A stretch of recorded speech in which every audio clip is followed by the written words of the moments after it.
Molar mass, आज molar mass को calculate करेंगे स्टूडेंट्स। H2O का मोलर मास। नाउ H2O का मोलर मास फाइंड करने के लिए सबसे पहले एटॉमिक मास हमें पता होने चाहिए। हाइड्रोजन का 1 है, ऑक्सीजन का 16 है।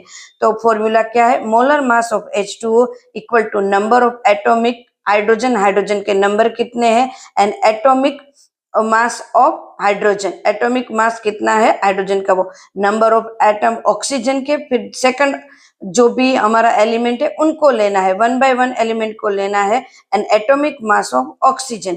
अब इनके नंबर कितने हैं? 2 नंबर है और उसका मास कितना है? 1। 2 × 1, यहाँ पे ऑक्सीजन कितने हैं? 1 और उसका मास कितना है? 16।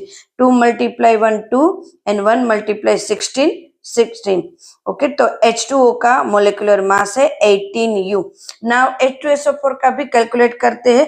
यहाँ 3 एलिमेंट्स है, हाइड्रोजन का 1, ऑक्सीजन का 16 और सल्फर का 32।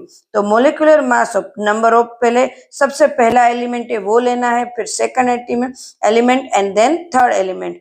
तो हाइड्रोजन के लिए number of atoms of hydrogen and atomic mass of hydrogen, then number of sulfur and atomic mass of sulfur, then number of oxygen and atomic mass of oxygen। तो यहाँ पे oxygen के number 2 है, multiply 1 उनका मास है।